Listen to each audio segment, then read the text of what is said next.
sort of thing. It's like, rejoice, Mass Effect fans! I found Commander Shepard's. So, Chloe, how long did it take to get this costume together? Because it looks very complicated. So I started it maybe a year and a half ago, and I've been updating it since, like fixing other parts I've torn or repainting, and just generally so I can move, because it's one of those costumes. It helps to do that. Yeah, moving and breathing is good, you know. So, what draws you to Commander Shepard? I don't know, I just like how she doesn't take shit.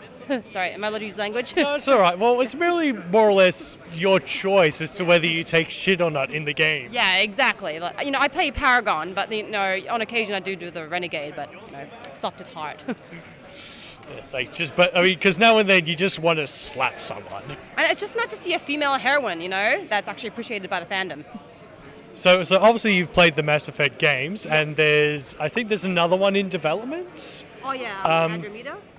Sorry? Andromeda? I don't know what it's called, but I know it's like going to be separate to like the whole Commander Shepard. So, walk us through like the Mass Effect games, what they mean to you. So my friend introduced me to the second game, and I was like, oh, this is an interesting game. She was into it because of Garrus, of course, right? It's like calibrations. Yeah, calibrations, and then I played the first one. I was like, oh, okay, this makes sense. And then I played the second, then I played the third, and then I got hooked. And now she can never leave. Now I can never leave the Mass Effect realm. Never. So have you played through it often, so changing your choices each time? A little bit, just a little. Mostly the appearance of the character. It's like, well, because, I mean, it is quite an in-depth game, but one thing, it's like, well, with Star Wars Coach, it's like, just run through the game again. Instead of making choice A, I make choice B just to see what differences it makes. Like, there are some things you miss the first few times. You're like, oh, I missed that the first time. And then when you run through the games, you keep it in mind, but then you come across, oh, I didn't do that thing. Yeah, you missed, I missed that one little mission, and now I can't save that whole population or something, basically. Well, thanks for joining us, and enjoy the rest of the con. Yeah, you too. Thank you. Do it!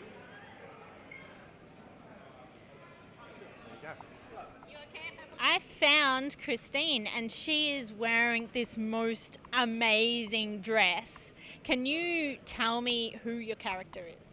The character is Morrigan from Dragon Age Inquisition. What does she do? She's advisor to Empress Celine, and in this particular scene she's attending the Orlesian Ball. Ooh, very regal. Now, can you tell me how you put it all together? Well, there's a lot of fabric and a lot of love, and in all seriousness, there's a hoop skirt underneath, so that holds out everything in there.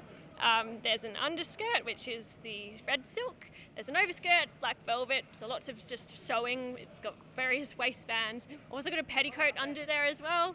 So 4 skirts. Bodice, I adapted from, it was a Simplicity pattern, I think it was. Because I drafted it to be sort of more off the shoulder, and then sewed all the trim on. This gold piece is actually just a separate stomach piece, so there's Velcro attaching it to the bodice. So it's a bit, I've made an 18th century gown before, so it was a bit like that, but just on a grander scale because it was bigger. Yeah. So I did a bit of research into historical fashions as well, and I've done historical sewing, period sewing in the past. And what about the necklace? The necklace is Worbler, so that amazing thermoplastic. Worbla, cosplay's best friend. That amazing thermoplastic. So I had just a necklace, one of those necklace forms, and I covered it in foil, and then just a lot of heating of Worbler. I made a test one out of craft foam, and then Worbler, and I cut all the bars, stuck all the bars on. Then it was, after it was all assembled, then it got a couple of coats of gesso, plastic primer, and then it got spray painted with a spray paint called Design Master. As you'll notice, there's a whole bunch of little, are they dragonflies? Yeah. Just flies? Just flies. They look amazing, and so do you. So that was a product called Mod Melts, which is, it's like fake resin casting, but you use a hot glue gun and you put it in the mold, out pops a fly, and I put little loops in the back of them, and they're all just safety pinned on the skirt at the moment, so I can clean it later, so I can take them all off and put them back on again. But there are, I think there's 48.